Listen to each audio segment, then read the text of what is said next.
right, as we talked about in the video earlier, we're on our first adventure here with Neighborhood Classic Cars, and today we are joined by a neighbor of mine, Willie. Willie, how are you doing today? I'm just fine. Good. Well, it's been pleasant getting to know you lately and talking to you about classic cars, and we've got quite a bit here to go over today with Willie and find out more about him and his classic cars. So, Willie, why don't you tell me first about your passion for classic cars and where that started? I think we talked the other day that it started when you were in the military, I believe. Yeah, I was in the military. I'm a Army ex-soldier, retired soldier, and started back when I was stationed in Germany.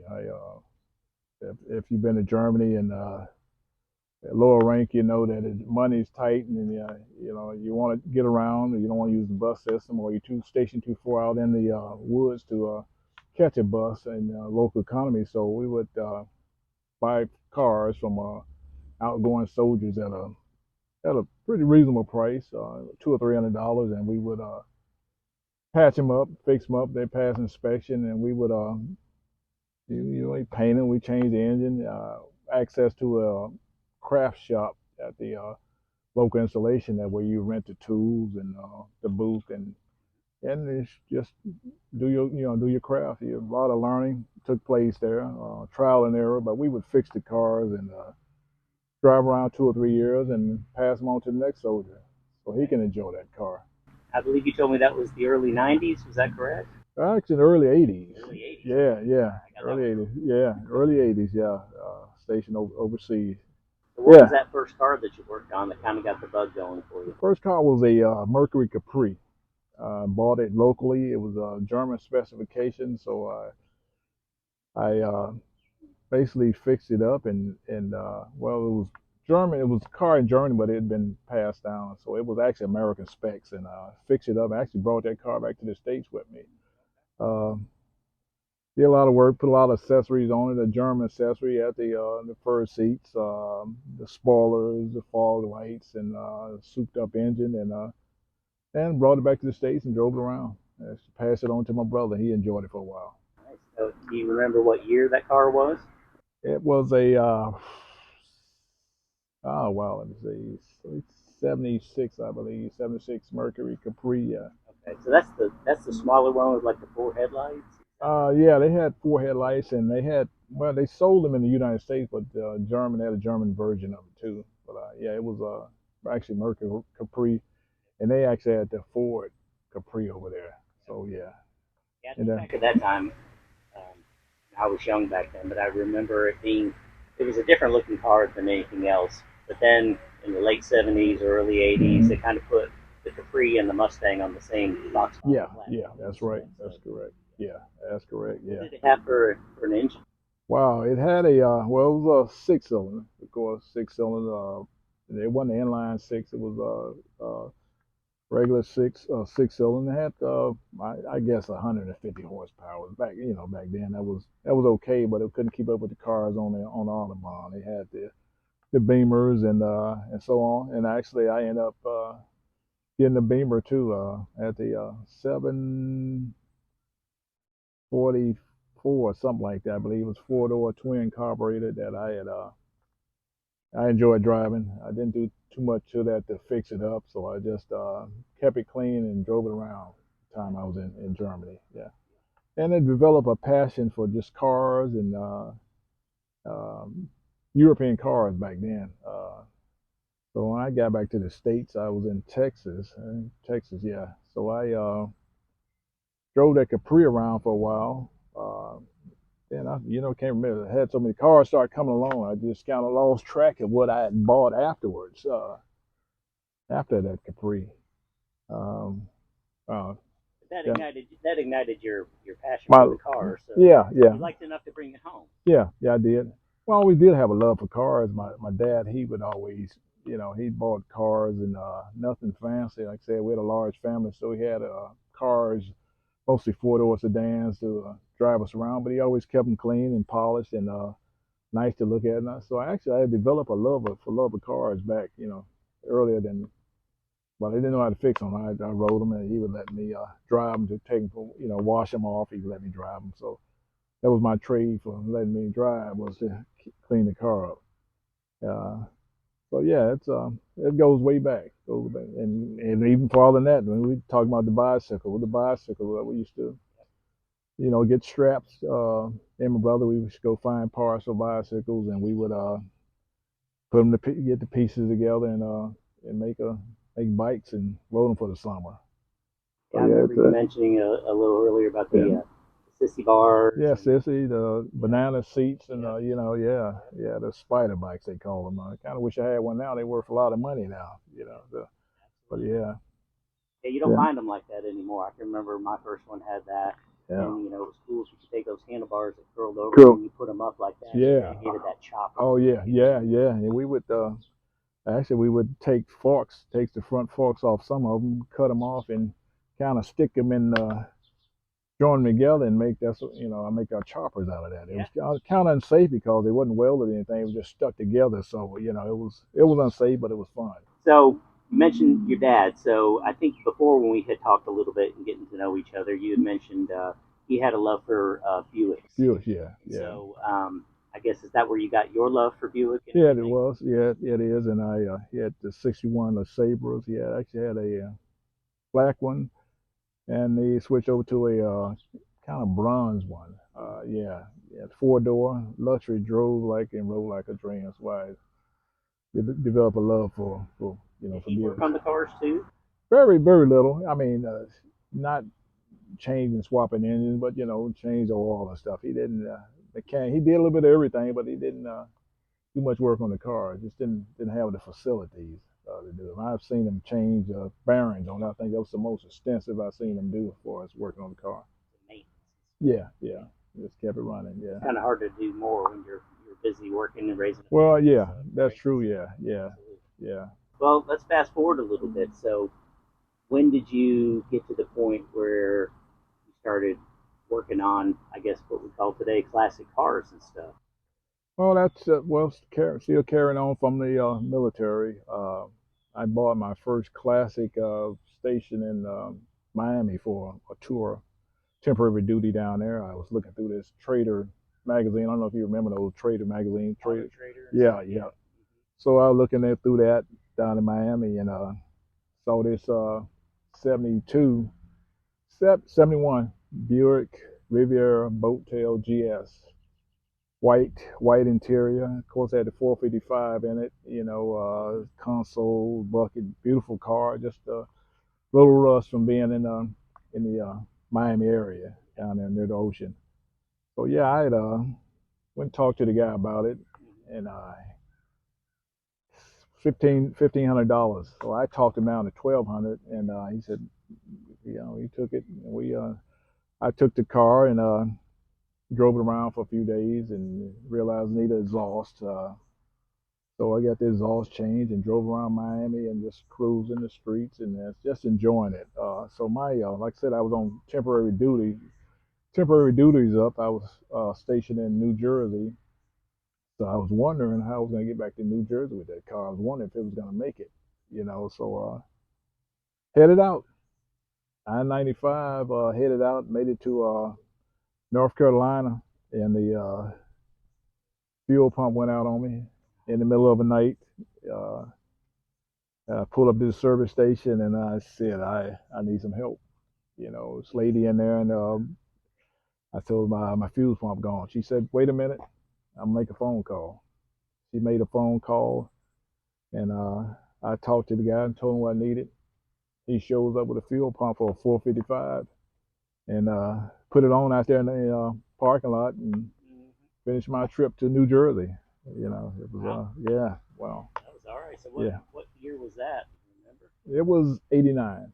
89. 89, yeah. So by then that car was almost 20 years old. Yeah, yeah. Had it had anything done to it? That Or was all original. all All, original? all original. How many miles? I can't remember the mileage on it. It probably flipped over once. Back then it only go to 100,000, Yeah. but it was kind of hard to tell back in those days. To say the way you can tell about a seat they tell me is tell about a car, the mileage and how it was treated by looking at the seats. Yeah. How well the seats maintain. If they're worn pretty bad, that means it was a high mileage car. So that's one of the things I look at today when I'm looking at classics is the interior. Yeah, It yeah. does. It does tell you a lot. Although those interiors, especially the ones got into the late '70s, early Hmm. '80s, or they never really did last long. No, they didn't. But They didn't. yeah, definitely looking at the interior and the Yeah, pedals and things like that, yeah. kind of tell if someone says, well, it's 41 original miles, but you look at 41,000, and then you look at the pedal, you go, You there's were probably warned. Yeah, 141,000. yeah, exactly. Yeah, that's right. Yeah, No yeah, doubt about it. that's right. Yeah. All right, so when did you decide to get rid of that car? Because I can see your collection, which we'll look at a little bit later. And I don't see Well, that car in the well, yard. no, So I was still in New Jersey, and I kind of strapped that one. I saw another one.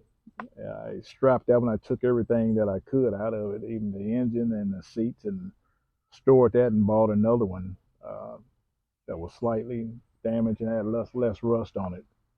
I took it apart and actually drove it back here, drove it back to Tennessee, and my nephew, which does a lot of little body work, uh, painted it for me, and I had a transmission put in it, and drove it back to. Well, that time I was getting transferred to Arizona. Drove it from Memphis to Arizona, and well, that was a trip. That that guy is a that, long trip. yeah, the guy that Now, did that in the Buick, in the LeSabre, in the Riviera. the Riviera. Yeah, So yeah, yeah, you mentioned LeSabre when yeah, your dad yeah, his car. yeah. So is that another 71? Another 70, yeah, 71, yeah, Okay. yeah, Okay. yeah. I was kind of into boat tails then. Okay. I bought one more afterwards, and I was time for me to restation. I went to Korea, so I sold that one to my nephew, Okay. and hoping to get it back. It was a year duty, so hopefully I kind of sold him so he can maintain it, and hopefully he would sell it back once I got back from Korea. When I got back, he had did a little custom work to it, put a sunroof in it, uh, painted it again, blown the engine and put a Oldsmobile engine in it, and of course I looked at it from a distance, and I still asked him, "Would you sell it back to me?" He sold it back to me, and I brought it back here and stripped what I could out of it. At the time, I was telling you they had a sunroof. Whoever did the sunroof had customized it a little bit too much. They had ran all the drain holes down in the back floorboard, so every time it rained, the drain of water would go in the back floorboard up under the carpet, and I don't think he recognized it. And when I started tearing apart and pulled the carpet back, there was no floor in the back. So with the sun top missing out of it and the floor missing, so I decided to strap it and take whatever I could out of it and salvage that. The dash, the seats, the rear end, and so on, whatever I could, Okay. and set it aside until I could find out what I was going to use it in. Okay. Use those parts. Yeah. So what year was that? Wow, this was these years start running each other. After I had moved here, it was 2000, 2004, I believe. Yeah, 2004. Yeah. Maybe, well, 2004, 2008. By then I'd bought a Electra 225 that I had started working on. And I guess one night I was just sitting there, what can I do with my Riviera parts? So let me see if they fit in the Electra. So yeah, I had started. Well, everything fit: the dash, the rear end, a 3.42 rear end, 12 bolt. The bucket seats fit. The console fit. So I had put them all in my Electra 225, which are Okay. still in there today, and Nice. yeah, and which I still got to do some work on. Yeah. So in the meantime, I'm kind of jumping about. I collected, bought quite a few cars in between. There, Plymouth Furies, a couple of those, Trans Am, a Dodge pickup truck. Um, Now, were any of those your daily drivers? Now they was fixer uppers, in which I didn't get a chance to fixer up. I'm the type of person I start if I lose interest in something, and if I see somebody else may need it that can do something with it that I can't, I would sell that part, sell that vehicle, and that's what I did. Did a lot of bartering, trading, and swapping. Did a lot of that, and still do that. parts and stuff. And that's more So, important than ever nowadays, right? oh yeah, yeah, Scarcity of original parts and yeah. trying to find even replacements. Oh yeah, yeah. It used to be that you can go to any salvage yard. They would have a section for classic cars. But now, the last 10 years, they've gotten rid of that section, Yep. and I guess they strapped them all, and everything's collision anyway these days. So they strapped all the classic, and in the meantime, about 20 years, I had uh, put a mass together, quite a collection of Buick parts and some Dodge Mopar parts, and including hubcaps and seats and bumpers and grills and all that. Yeah, wheels, O'Reilly wheels, anything I could get my hands on that was Buick that I saw that was going to go to waste, or I would load it up and bring it home with me. Yeah. So you've been in this area for how long now? 22 years. 2 years. Yeah. All right. Yeah. So when you got here, what did you have in your collection at that time?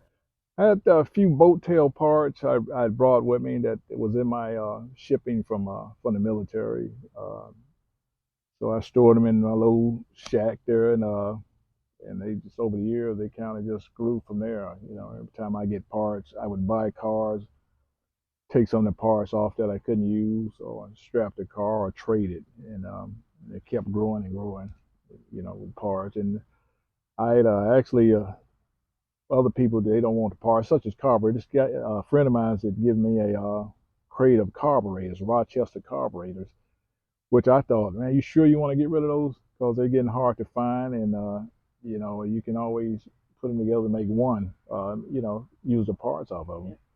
So he said, yeah, just take them. So I amassed a crate of carburetor parts along with, yeah, a crate along with alternators and starters So how many carburetors come in a crate?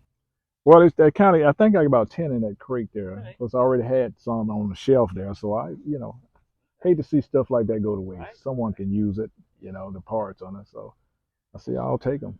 Yeah. Absolutely. Yeah. Well, I'm surprised with all the collecting of parts that you don't have a warehouse to go along with this.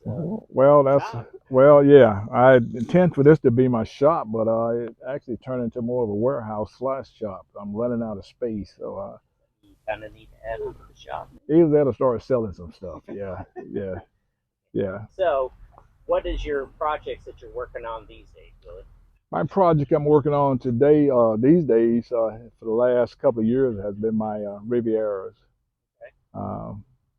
I had put aside my wife's '71 Skylark convertible. I've been promised her I would have it done. I got the body work mostly finished on it, and just waiting on some paint. And that's another story within itself. I'm getting kind of hard to find someone that does a reasonable paint job, the affordable paint job. So I think I'm going to have to learn to paint myself in body work. So I'm kind of put that aside until you ever done any painting before? Yeah, spray paint out of can. Yeah, that's about the extent of it. Yeah. And you mentioned there's a guy down the road that's got has a booth. Shop. He's going to Yeah. let you use it. He's going to let me use it, and he's going to give me some tips on painting. And he has done some body work for me. He's a master welder, fabricator, so he's done some work for me. And he said he showed me how to weld. He's given me some tips on welding and trying to get me, help me get started on it. Which I appreciated. His tutoring. Yeah. Right. Yeah. Now you've got two, and they're both the same color, which we'll see in the video. Yeah. What year are they? They're 69s. Yeah. One is a GS and one is just a standard Buick Rivieras. Now, what made you decide to take on the 69s, knowing that you had these 71s and the boat tails and everything? What made you go back to the 69s? Well, 71s through 73s, you notice that everybody's buying them. They're kind of too pricey to buy. You can't find any one that's in good shape now. Back when I was buying, like I told you, I bought them for you could get them for 12. I had actually bought one for $800, a GS out of Oklahoma, and now they're too pricey. Everybody wants them and they want to customize them. So I said, well, let me start looking for something else that's a little bit more reasonable. And the 68, 69, there wasn't too many people driving them, or I didn't see too many on the streets at the time. So looking through the magazine, actually Marketplace, I had saw one in Kentucky. So I went to take a look at it, drug my wife along with me. And she's actually she goes on a lot of trips with me when I'm car hunting or looking to buy one. So she's my partner there. So yeah, we drove up to Louisville, about hot as it is now, humid, and guy shows it to me. It's about sitting 3 feet 3 inches in the ground. The mud, it had been sitting for a while. So we kind of got it out of the dirt and looked at it, and hopefully the floor was in good shape, which it was, and pulled it out and loaded up and brought it home. Yeah, and about 6 months later, well, let me find something that for a parts car for that car.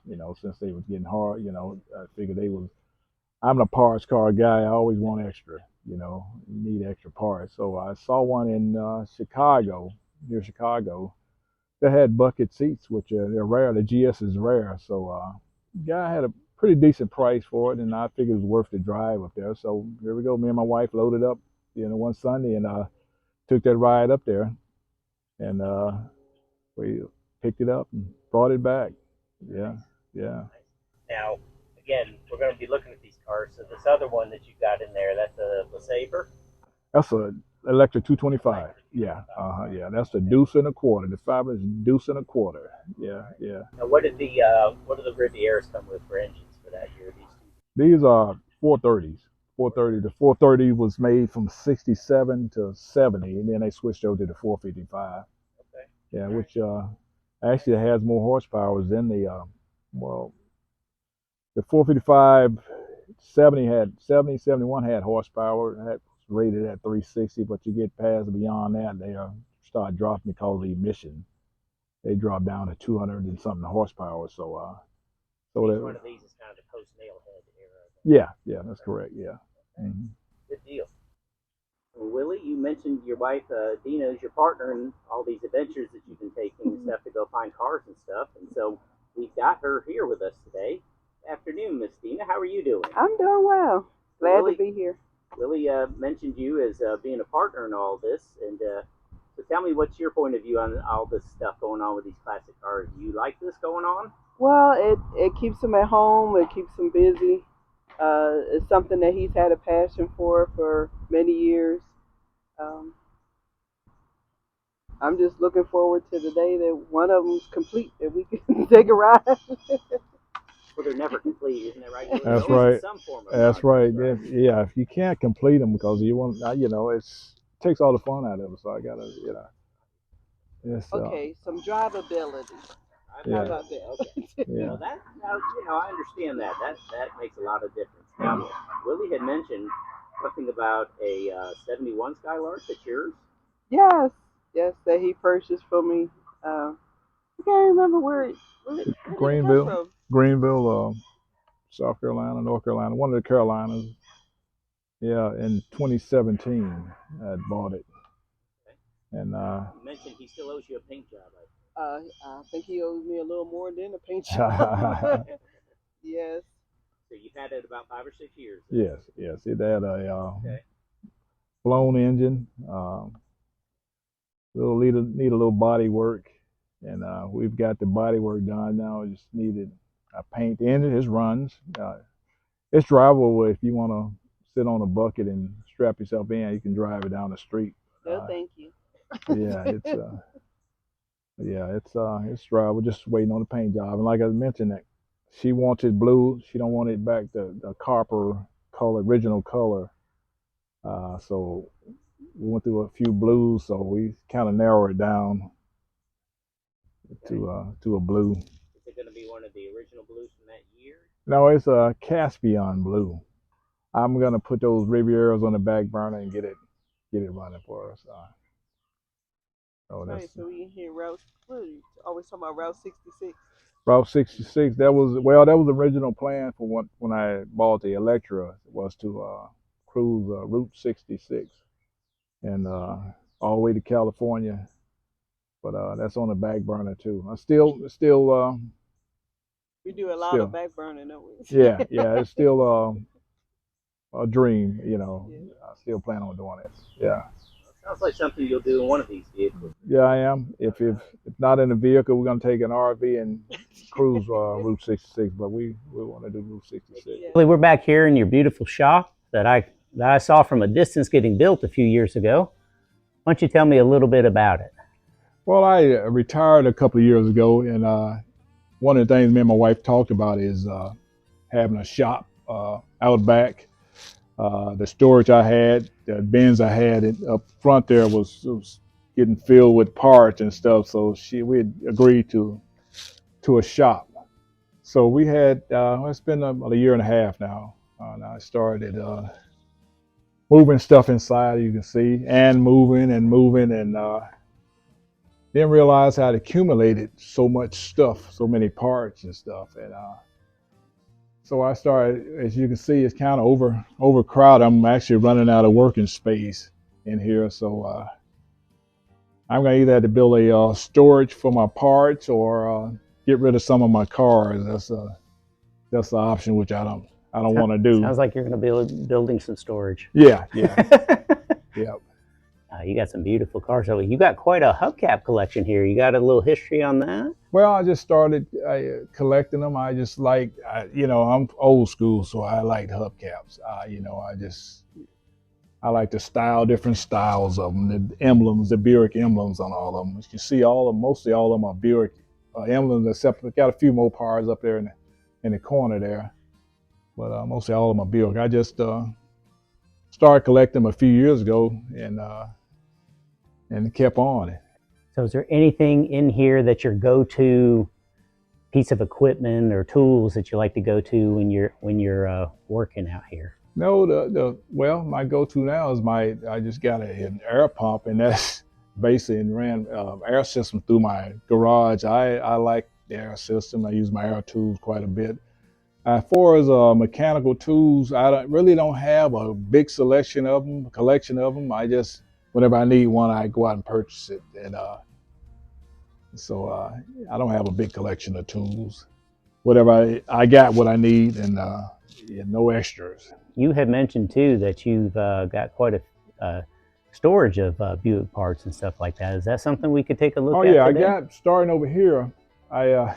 I mentioned earlier my carburetor collection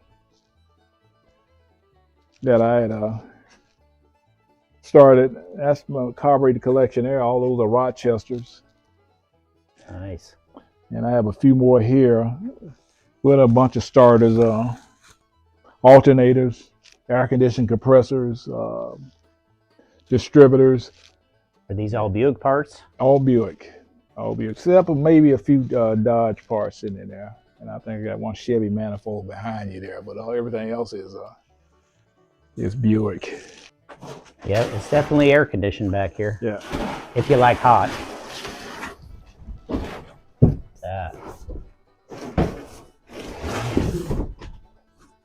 These red doors go with that red hood out there? Yes. I came off a 68 Riviera. You got extra inner fender wells. Those for the 69. It just had blasted and painted, and you see they got a little flash rust on them, so from the humidity back here, so I gotta get on them quickly and prime them. Got extra glass here. Is that all for your Rivieras as well? Yeah, it's off Riviera. This is off of 69. This is off of this is the boat tail right here, which they're getting hard to find. So maybe somebody can use it one day. A couple of doors, my rally wheel from the Skylark. I got an extra set of those I picked up. I always need extra. Oh yeah. Yeah. Yep. I wish I had met you earlier, because my son had actually purchased, he thought at one point he wanted to put some Buick rallies on his C10 truck. Yeah. So we had them, got them all cleaned up, and then he sold them. Oh, right. Yeah. I would have loved for you to have them. Oh. Look at that. Very nice. We're looking through a screen door here at the moment, folks. Oh, Willy's kind enough to shift things around. Okay, there you go. Looks like you got some extra water pumps up there too. Yeah. Look at that extra trim. He's got all the Buick parts. You got enough here to build another car? I have 3 cars actually. I got 3 engines back there, sitting back there, and a couple of transmissions, a few gas tanks. Look at that. Oh yeah, look at those transmissions right there. The 350 400s. Those are 400s. Couple of radiators. Like I said, he's got all the parts here. And we found the bumper to that Skylark. There Yep, she is. There it is, and the top. Yeah. One of the best looking bumpers on any cars. Those early 70s or 70 Skylarks. So very much nice. chrome, yeah. Yep, no doubt. Alrighty, folks. So we're going to get out of his storage here before we overheat. Now, are you using any parts like this in your cars that you're putting together now? Well, not well. If I need them, I will. They're here if I need them while I'm putting my cars together. I'll just come over here, and some of them need to be rebuilt, most likely, because they've been sitting for a while. But yeah, they're for that use. If I'm building my cars, I would use some of them. We got nice dry storage, so hopefully you wouldn't have to do too much to them. Although some things always. I'm just sitting there. Right. Yeah. That's what I always tell my wife, is that these things are designed to run, so when they sit there, that's not a good thing. Exactly. That's why I tell people, well, I'm saving the mileage on my car, so I'm not driving as much. It lasts long when you drive it. A car is not meant to be sitting up, not driven. It's a balance, right? You use it too much, wear it out, or not use it, and it falls apart. Yeah, deteriorate. Yeah, exactly. All right, so we're looking now at your wife's 71 Skylark convertible. So what have you done with this thing so far since you got it? Well, I've kind of stripped it down. I had actually changed the 350 when I bought it. The 350 was blown, it was locked up, and swapped that out. Went from 2-barrel to 4-barrel. As you see, I have a GS hood on it. It's not a GS, but it's going to be a sort of a clone. Most of the GS came with the 455, and they also had some GS 350, but I'm going to keep it 350s because it is my wife's car, and I want her to have too much horsepower, too powerful for her, so we leaving it as a 350. We've done some body work on it. I had a friend of mine that does body work. He's excellent at the job, and he's also tutoring me to body work. So hopefully I can finish it up, sand it down, and finish it up and actually paint it myself. That's the goal within the next, hopefully the next 12 to 24 months. What engine does it have in it right now? That's a Buick 350 in it, and that's what my wife is. I had an option. I was going to put the 455 in it at one time. Thought about it, and I said that would be too much power for her to drive, so we're going to leave it as a 350, which also still push out to up to 300 horsepower. That's the 71 350. So they were. So it's a 71 block? Yes. Nice. Not matching numbers, but it's a 71 I bought, and we did a top end on it and freshened it up a little bit, and it runs good. So you've got it running and yes, everything. I've driven nice. it, yes. All right. So this is the blue that you're after, or was it a different blue? No, that's the blue it came with. I bought it with that blue. So we're gonna change it to a lighter blue. We've changed the quarter panels on it on both sides, and it just need a light sanding, a little alignment of the doors, carpet, replacement of the top, and it should be ready to go. So have you ever replaced a convertible top? No, I haven't. But I guess you're going to learn, right? Learn quickly, yeah. It seems simple, but you know how that goes. Once you're into something, you really find out what it takes to get it right. So if I don't get it right, I got plenty of help. My nephew does cars. I got a couple nephews. One does body and one does resto mod. So I've got plenty of help on that subject. Nice. I got the original rally wheels in storage, so we're going to try to keep it as original as possible. Well, you got a good start here. Looks like you got. Did you find any surprises in the body work when you got it, like any hidden rust or anything like that? Well, I did around the quarter panels, in which we've changed both of those out. These are new, solid repo quarter panels, so they're ready. They just need sanding, smoothing down, and primed out and painted up. The bumpers are in real good shape. The frame, the pinholes in the floors, but that's fixable. And I have all the chrome to it. Are the bumpers out front that are stacked out there? Is that to that car? No, those for the 69. The bumpers okay. for these are somewhere in storage. Under here, you said this is a 71 350 block. 350, Have you done anything to it since you got it? Just did the top end, gaskets, paint. That's it. It was a good engine, runs, no smoke. And I bought it from a guy in Alabama. I don't know what it came out of, but it's I got a pretty good deal, and it's runs smooth. Did you do anything to up the heads or the cam, or no you just cams, went back stock? No cams, no head. Okay. Kept it regular coil, not electronic coils, anything. Very nice. It looks like you got upgraded the brake system there too. I did. Nice. I did. I switched over to all discs. And what kind of power do these 71 350s make? They make Typically? around 250 to 300 horsepower right out of the factory. Well, that's enough to get you in trouble. Oh yeah, definitely. You know what kind of rear end gear it's got in it? I know there are 10 bolts. I don't know what the ratio of them. Okay. It's a 10 bolt rear end. Is it a turbo 350 or a 400? 350. All right. All right. So Willie, over here, you've got your. Now I think we talked about this the other day. It's a. Let me see if I got this right. It's a 73 with a 74 front end, or vice versa. Vice versa. Okay, so it's a 74 with a 73 front end. Front end, yeah. I knew I was going to get that. Yep. With 72 Riviera interior inside. I got 75 tail lights on it. The hood and this hood is from a 73, which is the wraparound. The one on the 74 is ended inline hood. So I like the Riviera. The 73 looked better at the wraparound. Okay. The 73 had a better front end on it. So you've got, I guess this is the grill parts here. Is that no, correct? Those grills are from a 69 Riviera that I'm working on. Okay. And those are the one with the hidden lights I got to put together.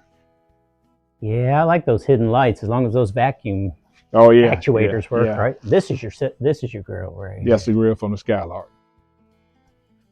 All right. Well, there's not too much to show back here because we got it covered right now. And yeah, those are parts from my Riviera. I'm running out of space, so I'm kind of using this as a parts storage right now. Wow, look at those tailpipes. This thing's got all the horsepower. Yeah, these are my 75 Electra. They fit right in there, don't they? Yeah.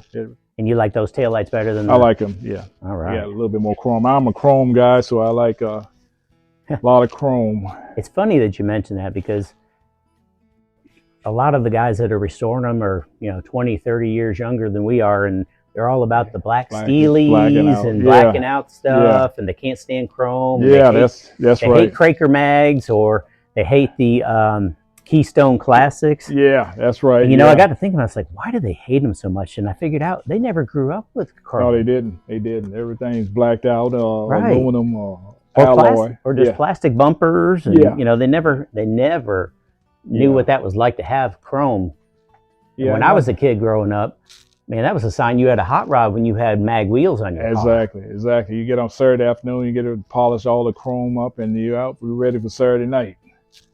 All right. Well, this is mostly what I would call a hidden classic at the moment. And Willie has promised to let us come back and take a look at this when he makes significant progress on it. Now, considering everything he's told me so far, it may be a while, but we look forward to seeing it. Look at that awesome original Buick rally wheel on there. Willie, I can't get by without talking about this beautiful red engine here. Tell me about this thing. Oh, this is my 455 that I had taken out. Actually, it came out of the Electra. I had blown it. So I decided to add a cam, you know, bump it up a little bit. I added the Edelbrock intake manifolds, a B4B from TA Performance, better air circulation. On these Buick 455, if you're familiar with them, they have all issues on them from the factory. So I journal out all the oil ports on them, widen them up a little bit, and threw it back together. Heads are the original ones. Looks like you got a compact, updated kind of starter. That should save you some weight there. Yeah, I got the lightweight mini starter on that. Yeah, nice. It turns over. And I got a set of headers, shorty headers I'm going to put on that. Have you run it yet? No, I haven't. Not since I rebuilt it. No, I haven't. Is that what you're going to put in the car here? That's going in the Riviera. In the Riviera, okay. All right. What I have in the Electra is a 430 I had purchased just to run while I was building on the working on the 455, and I love that 430 so much, I just decided to leave it in there. All right. Well, we're going to take a look at the major project he's got going on now. It's called a 2-for-1 special. All right. Now, this is part of our 2-for-1 special. This is the first Buick Riviera as part of the project. So tell me about this particular one, Willie. Okay, this Riviera I had purchased in Louisville, Kentucky. I was looking through Marketplace, and after I looked for boat tails, the 71 and 73 boat tails, and couldn't find one at a reasonable price that was in somewhat workable metal on it, I decided to look for another body style. So the next body style I liked was the 68 to 69. This body style right here. Only different than the 68, 69 is the headlights and tail lights. And this car actually had a built-in fuel pump in the gas tank, which after sitting up a while there, you know, they kept kind of rusted up, and you have to replace it. So what I'm working on now, you can see it is off the frame, which you see it comes on the X frame that I got sitting out in the yard. Has a little rust on the top. One of the reasons I decided to buy an extra one, look for an extra one, was parts. I saw that the top end of this car was rusty, rusted around the A-pillar, and other rust. So I had to look for another better body. So I found a identical one, same color, but a GS in outside Chicago. So me and my wife packed up and drove up there and picked that one up. And after looking at that one, I found it had bottom rust on it from the salt there in Chicago area. So I'm still, after 2 years, still kind of debating which body I should use, which one is more reasonable for the body work on it, the one that needs the less work. That one has a solid top. See, it has a vinyl on it, which is still good, no bubbles in it. But it has the quarters are rusted and the trunk are rusty. So I'm debating whether to start on that one and use this one as a part car, or use that one as a part car and continue to work on this one. That's the definition of a full-size spare tire well. You could take a bath in that one. Oh, yeah. Wow. Yeah. Now here you've got the bumpers. Did they look like this when you got them? No, I had a little surface rust on them. I got some chrome compound and just went over with a scuff pad and buffed it out, and they turned out pretty good. Just a few dings in them, but pretty nice bumper. Absolutely, very nice. Straight. So this come off the Kentucky Riviera or the Chicago one? Kentucky. So you've got a decision to make. It sounds like between you got one with bottom rust, you got one with top rust. Mm-hmm. I'm actually maybe the rest sometime this week I'm gonna start cutting that one up in the back and see how extensive the rust is on the Chicago one, and see if it's fixable. If not, I'll jump back on this project and continue to work on this one. See, I got the frame off of it, all painted up. And here's the X-frame that he's talking about. Look how high that thing sits up without all the weight on it, and the gas tank in the back. I mean, that thing's jacked up like an old 60s dragster. Mm-hmm. Look at that thing. And it's that X frame. Not so good for side impacts, but very sleek looking design. All right. So tell me how many hours you think you got into this work you've done on the frame? Well, off and on, I would say no more than 20 hours. It's not that much. It was frame had a little surface rust on it. Sand it off, brush it off, wire brush, and I painted it, and it turned out pretty good. I got to change some the brake lines, fuel lines on the body there, but pretty straight frame from looking at it. Ordered new engine body mounts on it. Gonna replace those before I put the body back on it. Did you have to do any rust remediation or anything before you painted it? Well, no, I just encapsulated the rust that's on it, and it looks like it's holding up pretty good so far. Yeah. No welding and no So no heavy sanding in. This is no spray paint. You use one of those rust encapsulators. That's correct. Yeah. All right. Well, and check this out here, folks. He's got those rare aluminum 11-inch brake drums on the front. This is the kind of stuff people really, when they're trying to keep it classic, that saves you some weight right there. You don't have to do a disc brake conversion if you don't want to. Those are very expensive and hard to find nowadays. Very nice. Well, it looks like you've done a great job with this. I assume this is the one you're going to use when it comes to putting the two into one, correct? Yes. Did you already look at the frame on the other one? No, I figured this is good enough. If the other was any better, I'll just keep it as a spare. Wonderful. So yeah. All right. Well, let's go take a look at the other one that's part of this 2-for-1 special. This is the one I bought from Chicago, outside Chicago. As you can see, I've already started taking the front end off. As you can see, the back has some rust on it, on the rear quarters. Most likely from salt over the years up in the up north there. It's okay in the wheel well area. It's hard to tell on the camera, but the wheel well, it's not too bad. I see a little bit of rust back there, but yeah, I'm gonna take it apart, the trim, and see what's behind that, and get a better look at it. But it looks pretty good from here. The top, I haven't taken the vinyl off, but I don't see any bubbles, so I think it's a solid, pretty solid. Well, I won't bore the viewers today, but I've got a vinyl top story that will scare you to death. Can we see inside of it? Sure. And like I said, this was a GS, came with bucket, the console, which I've already removed. You can see we have the pretty green vinyl seats. Floor is pretty solid in this one, and except for one area there. Yeah, I was filming when we were inside looking at the other one. I thought the floor on that one looked pretty good too, but this looks good for an up north car like that. Yeah, no doubt about it. I think he probably had it garage because it looked pretty good. The top and all the rest of it.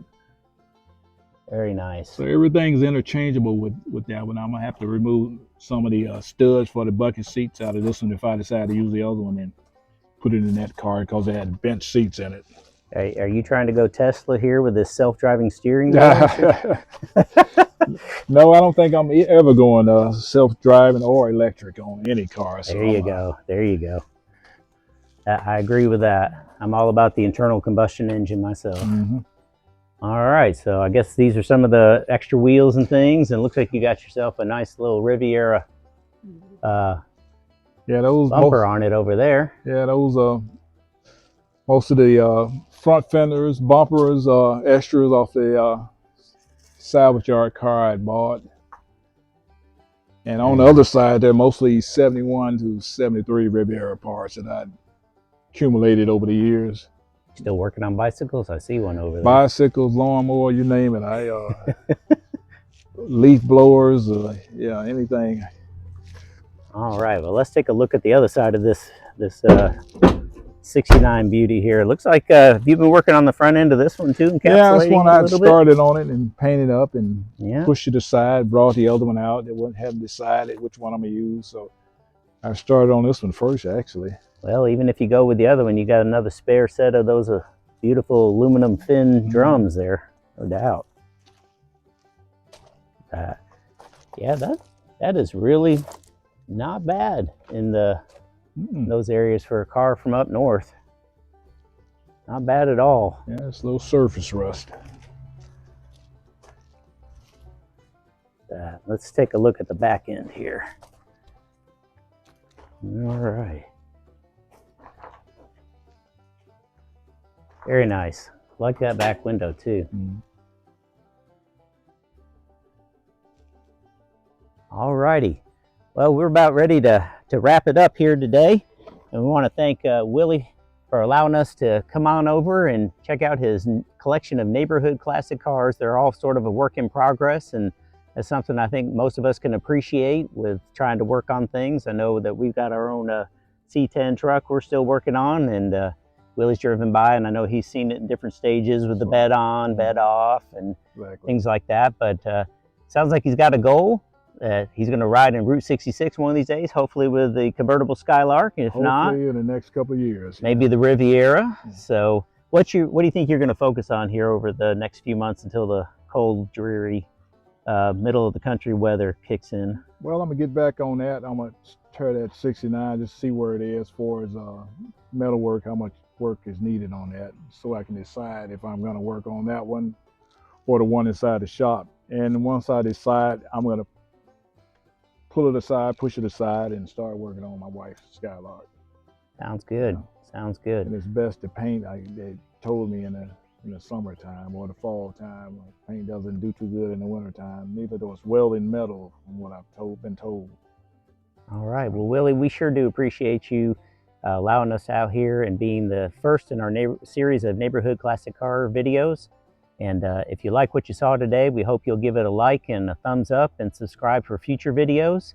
And hit that notification bell, as they always say, so that you know when the next video's coming up. And I did hear you right? You'll let us come back, get an update. Definitely. Come when you back make anytime. some progress. Come back anytime. Well, thank you. I really appreciate that. And he's saying that, and I just live down the street from him, so that must be he likes us okay today. So, but thank you, Willie. It's been a pleasure. Thank you. And I look forward to putting this video together and seeing what you think of it. All right. Thank you, everyone. Join us again on the next video.